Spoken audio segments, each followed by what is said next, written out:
Assalamualaikum warahmatullahi wabarakatuh. Mari kita belajar dari sabda Nabi Muhammad SAW. Pernahkah Anda merasa bahwa ibadah yang kita lakukan terasa biasa saja? Padahal kita sudah berusaha semaksimal mungkin, atau mungkin kita merasa ada yang kurang dalam ibadah kita. Jika Anda pernah merasakan hal ini, mungkin saja kita perlu kembali ke dasar. Salah satu dasar yang sangat penting dalam ibadah adalah niat. Niat merupakan fondasi bagi setiap amal perbuatan, terutama dalam ibadah.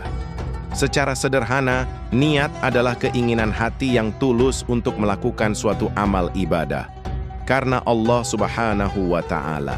Secara bahasa, niat berarti al-qasdu atau keinginan.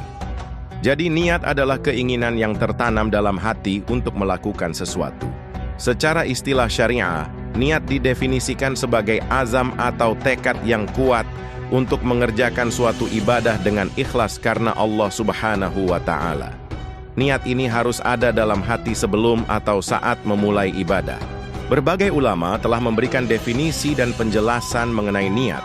Beberapa di antaranya sebagai berikut.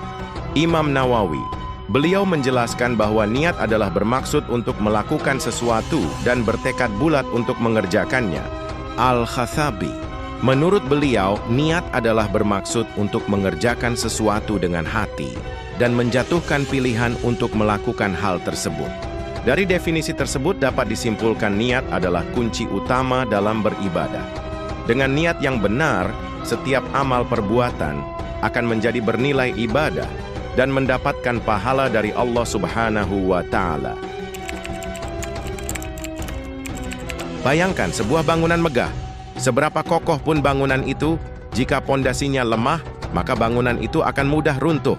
Begitu pula dengan ibadah kita. Seberapa banyak pun ibadah yang kita lakukan, jika niatnya tidak lurus karena Allah, maka pahala yang kita dapat akan sia-sia. Niat memiliki peran yang sangat penting dalam ibadah. Beberapa alasannya sebagai berikut. Pertama, menentukan kualitas ibadah. Kualitas ibadah seseorang sangat dipengaruhi oleh niatnya.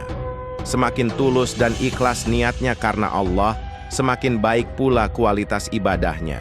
Kedua, menghindari perbuatan sia-sia. Perbuatan yang tidak didasari niat yang benar tulus karena Allah Subhanahu wa Ta'ala tidak akan mendapatkan pahala dari Allah. Justru akan mendapatkan sesuai apa yang diniatkan. Sebagaimana pesan dari Nabi Muhammad SAW yang diriwayatkan dari Umar bin Khattab yang berbunyi sebagai berikut. Innamal a'malu binniyat wa innama likulli imri'in ma nawa. Faman kanat hijratuhu ila dunya yushibuha aw ila imra'atin yankihuha fahijratuhu ila ma hajara ilaih. Artinya, semua perbuatan tergantung niatnya. Dan balasan bagi tiap orang tergantung apa yang diniatkan. Barang siapa niat hijrahnya karena dunia yang ingin digapainya atau karena seorang perempuan yang ingin dinikahinya, maka hijrahnya tertuju apa yang ia niatkan. Hadis riwayat Imam Bukhari nomor 1. Dalam kitab Sahih Bukhari pada bab permulaan wahyu, dari hadis ini kita bisa memahami betapa pentingnya niat dalam setiap amal perbuatan kita. Niat yang baik akan membawa kita pada kebaikan, begitu pula sebaliknya. Lalu bagaimana cara kita menanamkan niat yang baik dalam ibadah kita? Pertama, mengenal Allah.